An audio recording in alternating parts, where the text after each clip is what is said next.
اگر ہمیں حقیقی شعور حاصل ہو جائے تو ہماری زبانوں سے آہ و فغاں اور گلے شکوے کا عنصر معدوم ہو جائے گا۔ زندگی آپ کے اسی وصف کا امتحان لیتی ہے جو آپ کے اندر موجود ہو۔ نماز پڑھ کر اس نے کی نظر الماری کے اوپر پڑے قرآن پاک پر پڑی، جسے اٹھا کر وہ اسٹڈی روم میں چلی گئی۔ وہ جانتی تھی یہ وقت عادل خان کے یونان سے آنے کا وقت ہے۔ اس کی نظر سے دور جانا ہی وہ بہتر سمجھتی اسٹڈی روم میں چلی گئی۔ تقریباً 1:40 پر عادل خان گھر میں داخل ہوا۔ کمرے میں داخل ہوتے بیڈ پر بیٹھ کر شوز پاؤں سے نکال کر کوٹ جو کندھے پر لٹکا تھا وہ پھینک کر بیڈ پر لیٹ گیا اور اسٹڈی روم سے آتی خوبصورت آواز اپنی سماعتوں میں انڈیلنے لگا۔ اس وقت اس کا سر شدید قسم کا درد ہو رہا تھا۔ زریز خان اور ایان خان نے اسے کافی کالز کر کے پاکستان آنے کے لیے فورس کر چکے تھے، لیکن وہ اپنی ضد پر اڑا ہوا تھا۔ کچھ دیر بعد خاموشی چھا گئی اور آہستہ سے اسٹڈی روم کا دروازہ کھلا۔ مدھم قدموں کی چاپ پر عادل خان نے کروٹ لی تو سادہ سے بلیک کاٹن کے سوٹ میں بلیک ہی دوپٹے کا حجاب کیے وہ چلتی باہر آ رہی تھی، اور جب خود پر نظروں کی تپش محسوس کی تو کچھ چونک کے انداز میں بیڈ کی طرف دیکھا تو دک سے رہ گئی۔ سامنے ہی سرخ گہری آنکھوں سے ماتھے پر بالوں کا جال لیے سرخ و سفید چہرہ ہمہ وقت سرخ لیے وہ اپنا لمبا چوڑا وجود لیے بیڈ پر دراز تھا۔ عروہ کے دیکھنے پر مسکرایا، مزہ آیا؟ صبح کے دھماکے پر شرارت سے دیکھتے آئی برو چکا کر پوچھا۔ سنجیدہ سپاٹ سر چہرہ یکدم مسکراہٹ میں تبدیل ہوا تھا۔ ایک سرد نظر عادل خان پر ڈال کر وہ باہر جانے لگی۔ اس کے جواب نہ دینے پر عادل خان نے دونوں آنکھیں سکیڑی، جبکہ اس کے اگلے سوال پر عروہ کے قدم دروازے پر جم سے گئے۔ تم گئی نہیں اپنے بھائی کے ساتھ؟ مجھے تو لگا چلی جاؤ گی۔ اس نے دوسرا سوال کچھ سخت لہجے میں پوچھا۔ پلٹ کر عروہ نے تمغرے بڑی نظروں سے دیکھا۔ ہاں، تاکہ آپ میرا اور میرے بھائی کا جینا اپنے انتقام میں حرام کر دیتے، وہ تلخ لہجے میں بولی تو عادل خان ڈھیٹ بن کر ہنسا۔ تمہیں لگتا ہے اتنی آسانی سے میں تمہیں چھوڑ دوں گا؟ وہ دلچسپی سے اس کے چہرے کو دیکھنے لگا۔ عروہ نے کوئی جواب نہیں دیا اور چپ رہنے میں بھلائی سمجھتے کچن میں کھانا بنانے چلی گئی۔ عادل فقط اس کی پشت کو گھورتا رہ گیا۔ ایک تو چوری، اوپر سے سینہ زوری۔ وہ منہ میں بڑبڑایا۔ صاحب، یہ گجرے لے لو اپنی بیٹی کے لیے۔ بھلا ہوگا صاحب، ہم غریب سے خرید لو خدا کے لیے۔ ٹریفک جام ہونے کے باعث دانیال کی گاڑی رکی ہی تھی کہ ایک بچہ ہاتھوں میں گجرے لیتے بھاگ کر آتے کہنے لگا۔ بیٹی سنتے دانیال نے نور کو اور نور نے دانیال کو دیکھا۔ بیٹی؟ وہ زیر لب بڑبڑاتا جھرجھری لیتے اٹھا۔ صاحب لے لو اپنی بیٹی کے لیے، تیرا بھلا ہوگا۔ وہ 15 سالہ غریب بچہ گڑگڑاتے ہوئے بولا۔ اوئے لڑکے، چپ کر، یہ میرا ہبی ہے، ڈیڈ نہیں۔ نور بچے کو گھور کر بولی۔ دانیال نے نور کو چپ رہنے کا اشارہ کرتے کرتے اس بچے کو پیسے دے کر گجرے کے 2 سیٹ خریدے۔ وہ بچہ خوشی سے پیسے لے کر بھاگ گیا، جبکہ دانیال کا قہقہ گاڑی میں گونجا تھا۔ بیٹی؟ وہ زیر لب بڑبڑا کر ہنس دیا۔ نور منہ کھولے اسے پاگلوں کی طرح ہنستے ہوئے دیکھ رہی تھی۔ کیوں گلا پھاڑ کر ہنس رہے ہو؟ کوئی لطیفہ سنایا ہے کیا میں نے؟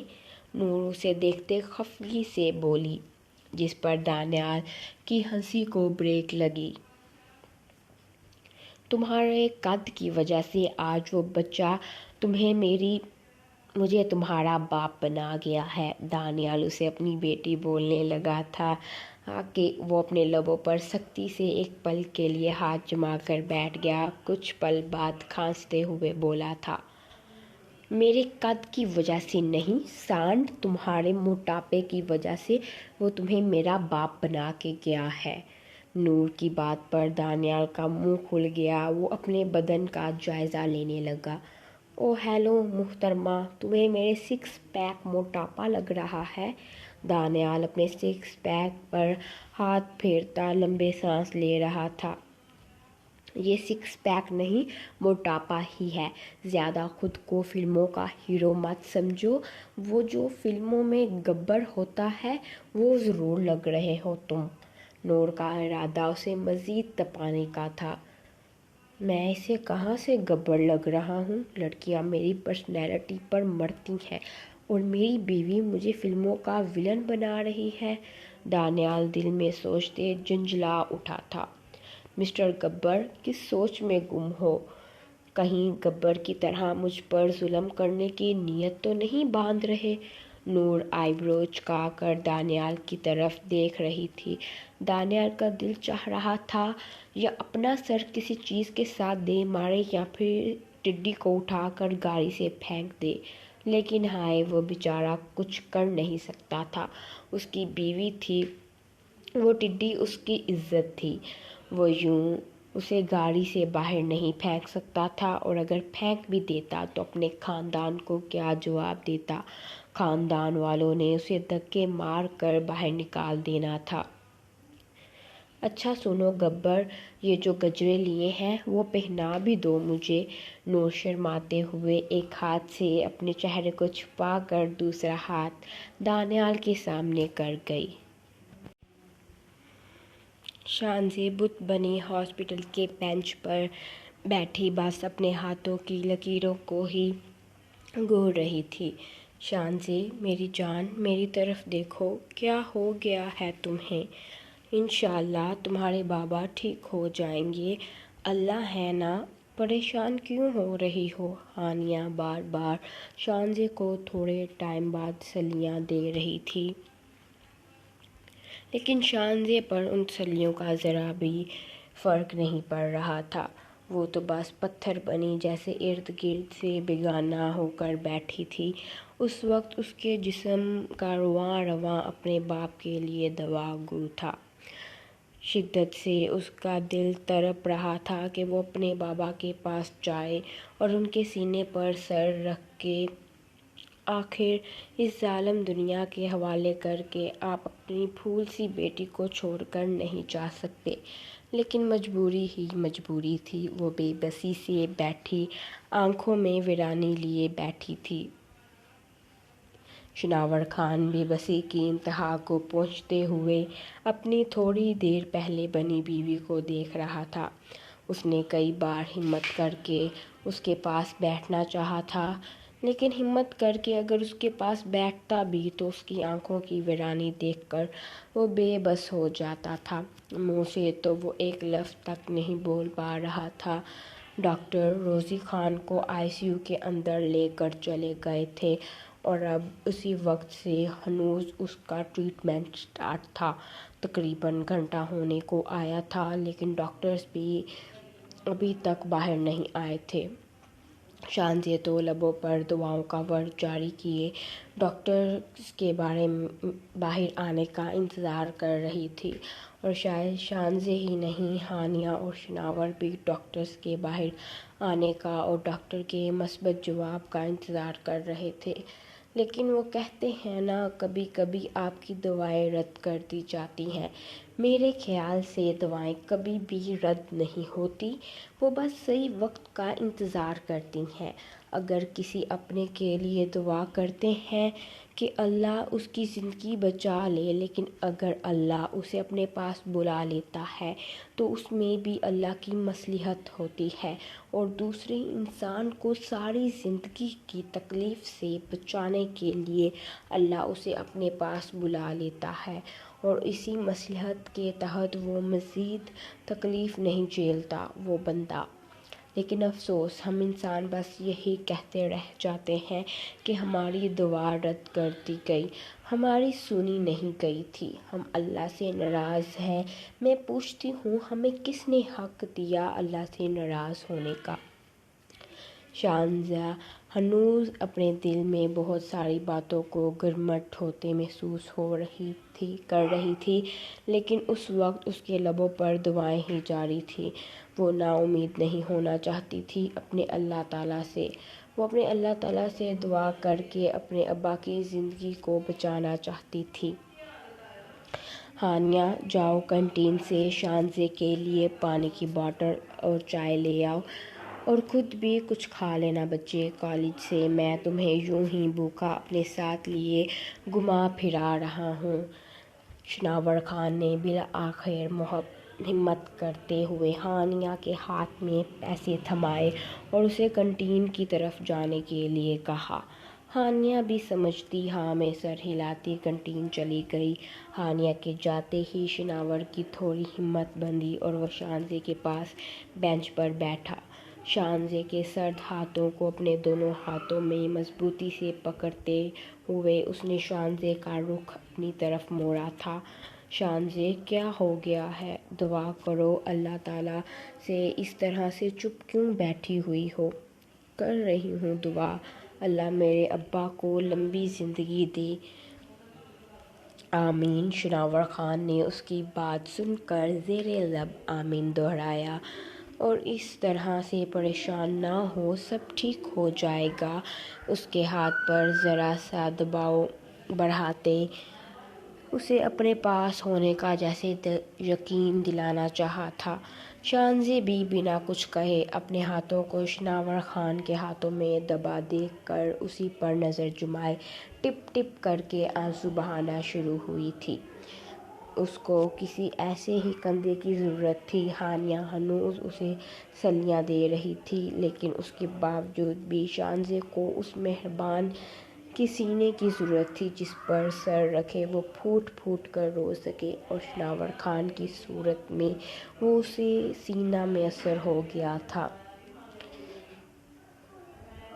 شناور خان اس کے کندھے کے گرد اپنا بازو پھیلاتے اسے اپنے حصار میں لے گیا تھا، اور شانزیہ پرسکون ہوتے اس کے سینے پر سر رکھ دی اس کی قمیض کو مٹھیوں میں جکڑے پھوٹ پھوٹ کر رونا شروع ہو گئی تھی۔ شناور خان بھی بنا کچھ کہے اسے اپنے دل کی بھڑاس نکالنے دینا چاہتا تھا۔ وہ اسے بالکل بھی چپ نہیں کروانا چاہتا تھا۔ اسے ہنوز اپنے حصار میں لیے وہ بس چاہتا تھا کہ وہ اپنے دل میں بندھے ساری بھڑاس ایک بار ہی میں نکال دے۔ اس کے اپنے سینے سے لگنے کے بعد ہی شناور خان کے پور میں سکون سرایت کر گئی تھی۔ وہ پرسکون ہوتا اس کے سر کے اوپر اپنی ٹھوڑی ٹکاتا آنکھیں موند گیا۔ یہ سکون ہی اس کے لیے بہت تھا کہ اس کی محبت اس کے پہلو میں ہی ہے۔ اس بات سے اسے کوئی فرق نہیں پڑتا تھا کہ اس نے طلاق کے بعد اپنی محبت کو اپنایا، لوگ کیا باتیں بنائیں گے، اس بات سے سردار شناور خان کو کوئی بھی فرق نہیں پڑتا تھا۔ لیکن ہاں، اس سب کے بیچ شانزیہ کی ذات کافی رلنے والی تھی، کیونکہ سردار شناور خان کو دیکھ کر کسی کے منہ سے لفظ نہیں نکلنا تھا، لیکن شانزیہ کو اکیلا پاتے ہی اسے کس طرح سے ذہنی ٹارچر کرنا ہے یہ گاؤں کے جاہل لوگ خوب طرح سے جانتے تھے۔ شناور خان کے دماغ میں اس وقت بہت ساری گڑبڑ چل رہی تھی۔ اپنے گھر کے بارے میں کس طرح سے حویلی لے کر جانا ہے، شانزیہ کو وہاں پہ سب کو سب کچھ بتانا ہے سچ سچ، پھر اس کے بعد سب سے بڑا مرحلہ اپنے ماں باپ کو راضی کرنا۔ بس یہ یقین تھا کہ اس کے ماں باپ مان جائیں گے، لیکن پھر بھی ناراضگی تو ان کی بنتی تھی، آخر ان کے خلاف جا کر اس نے کوئی کام کیا تھا۔ لیکن شانزیہ کو اپنی باہوں کے حصار میں لے کر وہ ہمیشہ کے لیے دنیا جہاں کے اس سرد و گرم ہواؤں سے چھپانا چاہتا تھا جتنا سب کچھ وہ اپنی زندگی میں جھیل چکی تھی اتنا ہی بہت تھا، لیکن اب شان سے اس کے پاس تھی۔ سردار شناور خان کی عزت تھی، وہ اس کی محبت تھی۔ اب شان کو سرد ہوا بھی چھوتی تو وہ بھی گوارا نہیں تھا۔ شناور خان کو گہری سانس بھرتے ہوئے وہ شان کی آہستہ آہستہ سے کمر سے ہلاتے جیسے اسے پرسکون کر رہا تھا۔ ڈاکٹر کے مثبت جواب کا انتظار کرتے وہ لوگ وہیں بیٹھے تھے۔ ہانیہ ابھی تک آئی نہیں تھی، شاید وہ کینٹین میں ہی کچھ کھانے بیٹھ گئی تھی۔ امید کرتی ہوں پیارے ریڈرز آج کی ایپیسوڈ آپ کو پسند آئی ہوگی، اور ریویو شیئر کرنا مت بھولیے گا۔ اپنی دعاؤں میں یاد رکھیے گا اپنی پیاری رائٹر کو۔ اللہ حافظ۔